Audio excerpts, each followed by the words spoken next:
Dear students, today we'll discuss on single phase full control rectifier fed separately excited motor. Here in the previous class we have seen the numerical problems related to speed control of the DC motor with normal control for armature voltage control, flux control and armature resistance control.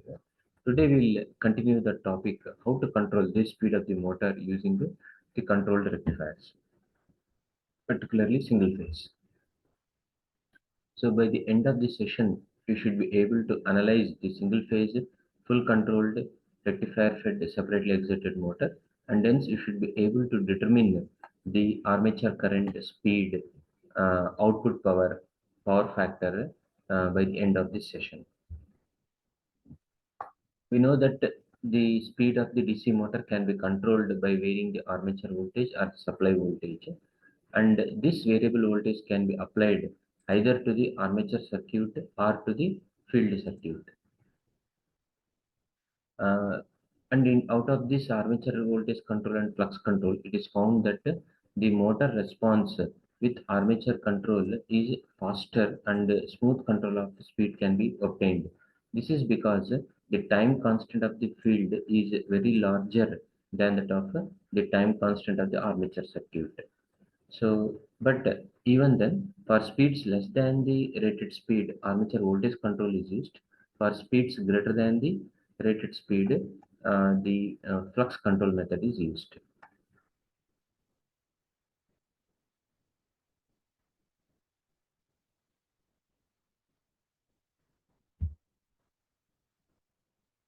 The advantage with the control rectifiers, either in single phase or multi-phase drives, we can make use of these rectifiers to control the speed by varying the firing angle alpha.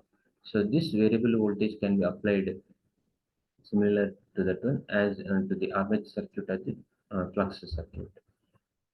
There are different types of control rectifiers that can be employed. One is the single phase control rectifiers and another one is multi-phase or three-phase controlled rectifiers. In case of single phase control rectifiers, we can have single phase half wave converter circuit or single phase full wave converter circuits. So in case of full wave control rectifiers, again we have two types. One is half controlled, another is fully controlled. Then you can also have dual converter. Same type of drives are available in case of multi-phase, particularly the three-phase. So we can have three-phase half-wave converter drives, three-phase full-wave fully controlled converter drives, three-phase full-wave half-controlled converter drives, three-phase full-wave dual converter drives. So in case of half-wave converter drive,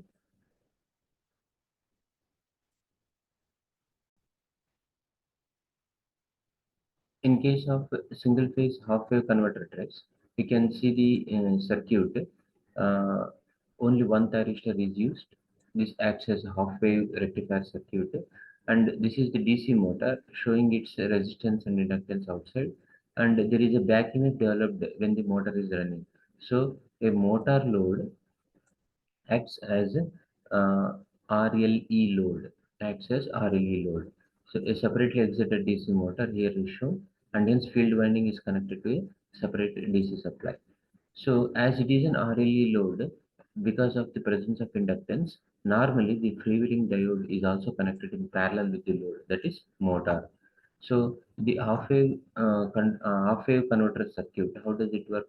If a supply voltage is given, a sinusoidal voltage, whose equation is Vm sin omega t, then firing pulses are given to the thyristor at alpha.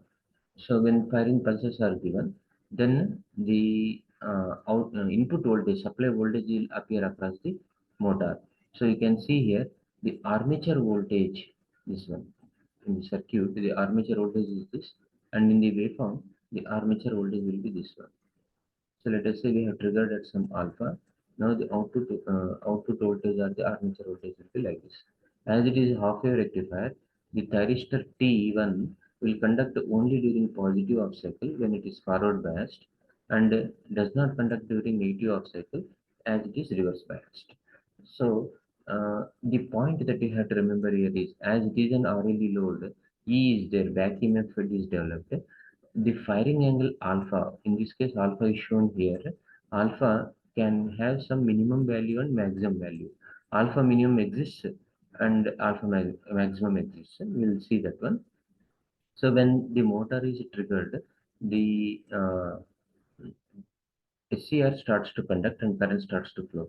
Current flows from alpha and extends up to beta beyond pi, beyond this pi value it extends.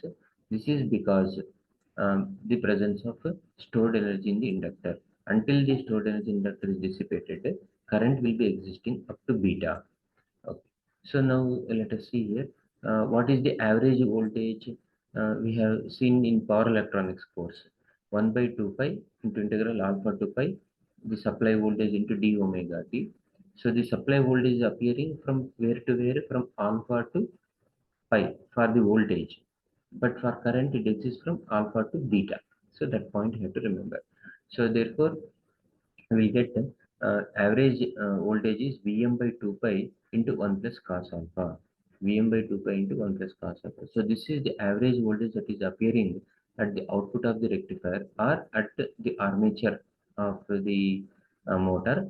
Uh, this is average voltage that is responsible for controlling the speed, because alpha is there here. Because of the presence of alpha, I can vary alpha and hence I can vary the average output voltage. What is the range of alpha we can control? The alpha can vary from alpha minimum to alpha max. So here we can trigger the SCR only when the supply voltage becomes greater than the back EMF.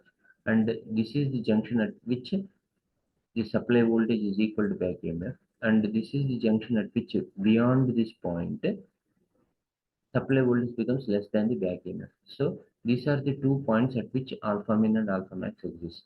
So alpha min is the point at which the supply voltage becomes equal to back EMF.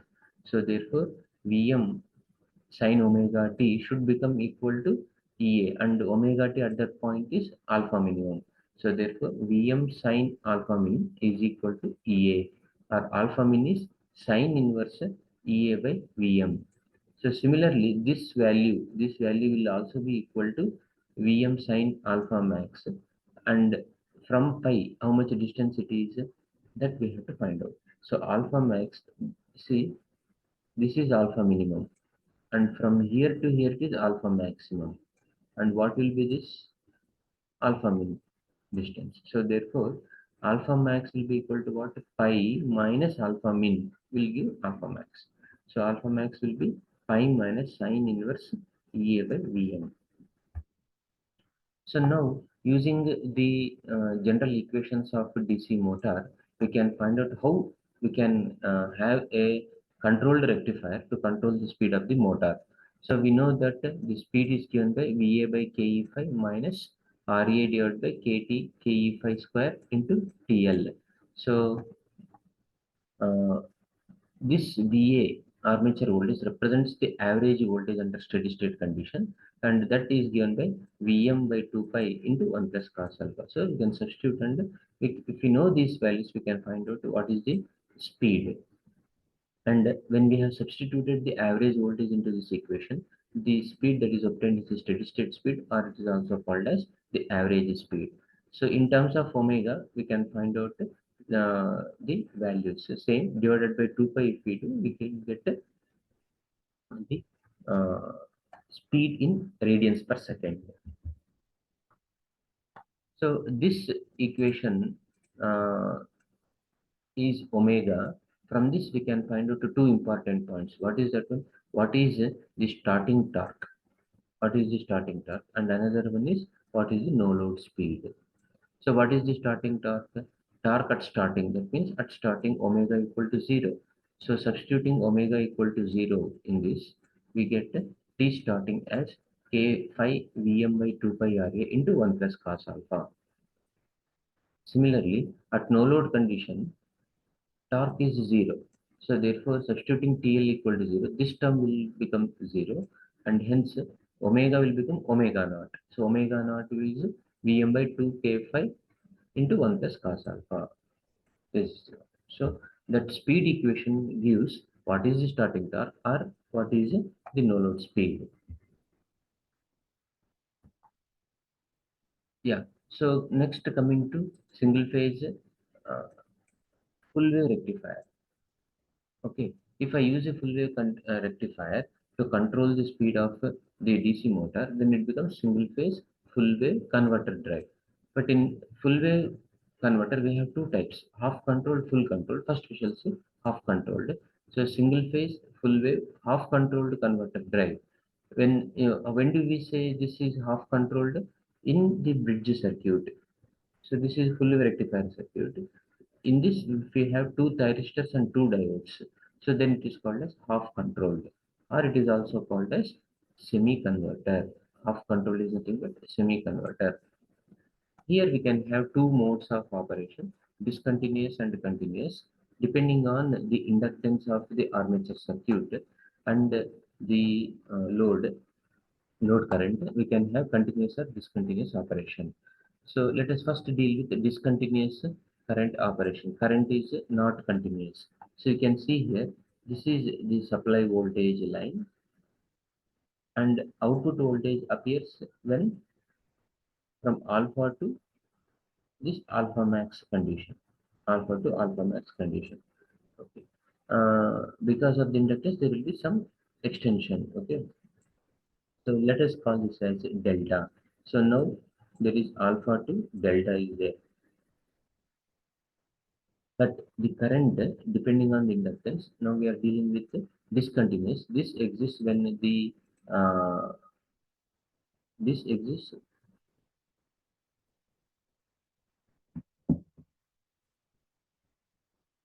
One second. Yeah. This exists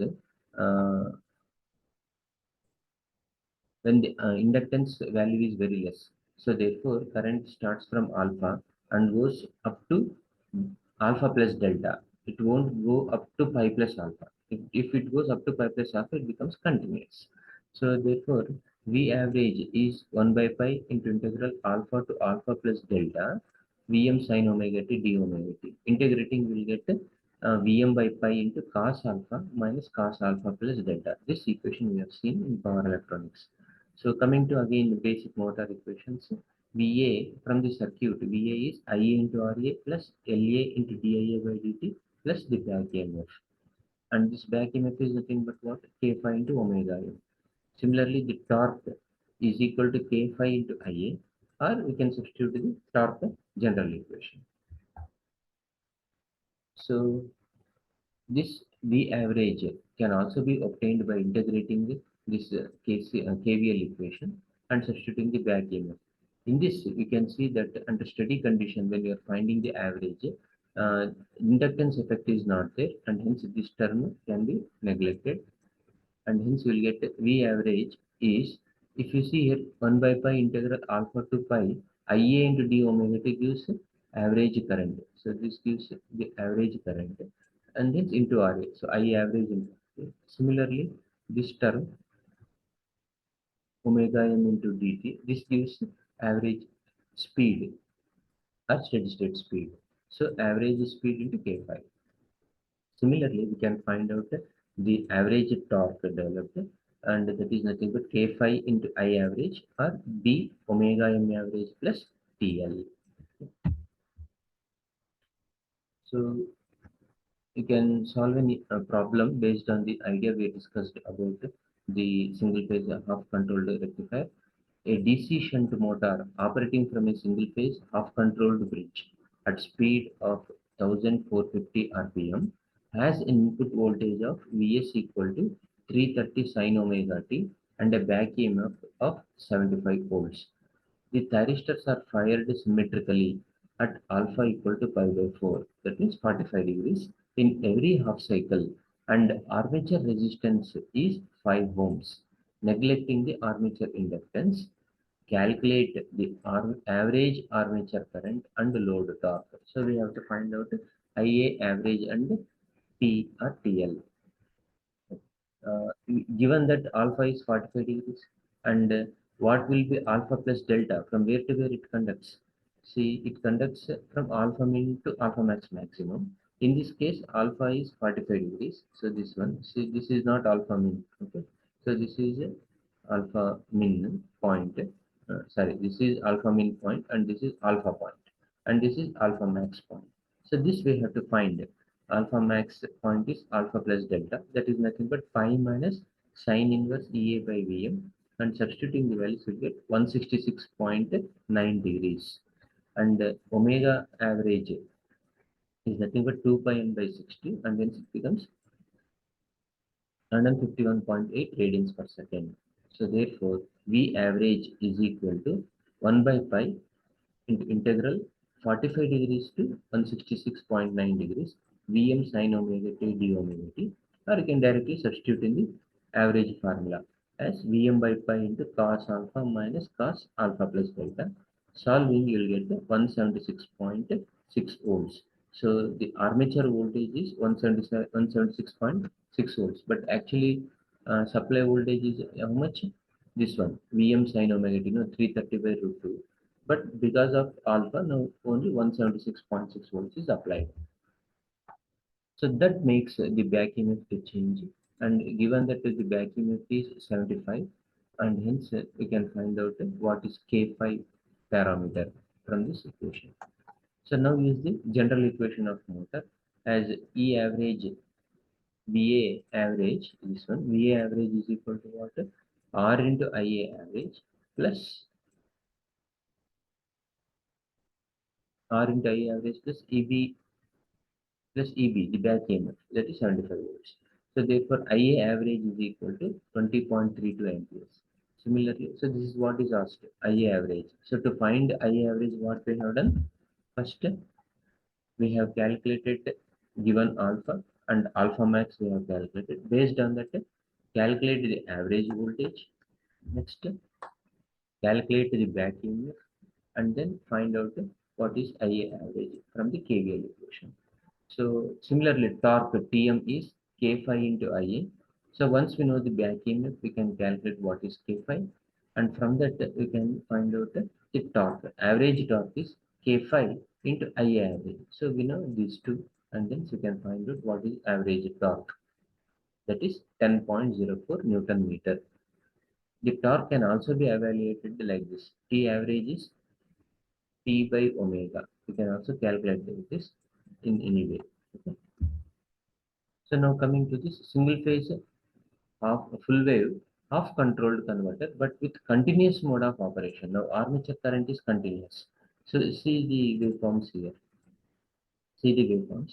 The voltage output voltage waveform is same. VA voltage is same, but the current IA is continuous. The current IA is not becoming zero. It is continuous. So from where to where it conducts? It conducts from alpha to pi plus alpha. But voltage will be there from where to where? Voltage will be there from alpha to pi. Okay. So now VA average for continuous mode of operation is 1 by pi into integral alpha to pi Vm sin omega t, and from that you get VA average is Vm by pi into 1 plus cos alpha. The average current is nothing but what? VA minus EA by RA, and hence we can get the average current value. From the motor equations, again, as we have done before, if you see here, the armature voltage will be existing from alpha to pi. Beyond the pi, what happens? Beyond the pi, what happens is that this freewheeling diode will conduct. Okay, this freewheeling diode will conduct, and hence the armature voltage will be zero. Okay. For continuous mode of operation, now let us go to single phase full wave fully controlled converter. It means now as it is fully controlled, as it is fully controlled, see the circuit now at the below. All the four devices are thyristors T1, T2, T3, T4. Previously two thyristor, two diodes were there. That was called as a half controlled. Now it is fully controlled. All the four devices are thyristors. Now what happens? Now, with the continuous mode of operation, normally it will be continuous with a high inductance value. So V average is equal to 2V into Vm by pi into cos alpha. Why? Because now the output voltage is there from alpha to pi plus alpha. Okay. So if you see here for continuous mode of operation, as it is full wave controlled rectifier, now when the SCRs are triggered at alpha, they continue to conduct up to pi plus alpha. Next two thyristors are triggered like this. So for example, during the positive half cycle, T1 and T2 can be triggered, and that T1 and T2 will be conducting during this period, T1 and T2, and here it will be T3, T4. Yeah. So as the current is almost continuous, we can say that I average is almost constant. Okay. The average current, when we know the average voltage, we can now find out the average current. IA average is equal to V minus EA by RE. So we can find out substituting the average value here. Similarly, the power taken by the motor, input power is equal to what? Armature power. That is IA square into RA plus EB into IA. Input power to the motor. And output power is nothing but the EB into IA, and that is omega m into T. So we can find out output power by input power, you will get efficiency. Similarly, you can find out the power factor at the input side, and that is nothing but the PA divided by VM into VRMS into IL. Okay. So you can now go through the problem. In this problem, a separately excited motor is considered, and a separately excited DC motor is considered. In this problem, KE is given, phi is given. Okay. So therefore, we can find out the KE into phi. So from now, we can calculate the average current drawn by the motor under fully controlled bridge and half controlled bridge. So based on the values, find out V average and find out back EMF.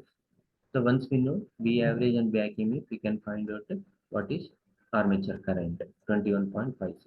So once we know armature current, we can find out the torque. That is same steps as we have discussed. So same steps we now do it for half control, half controlled converter.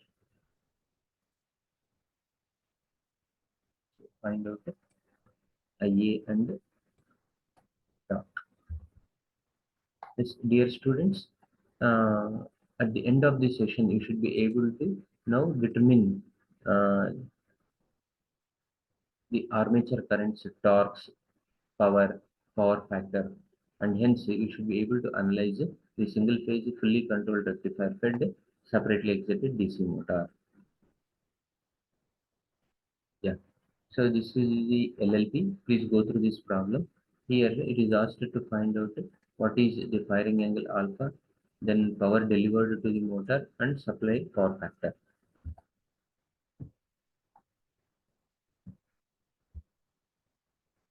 Yes.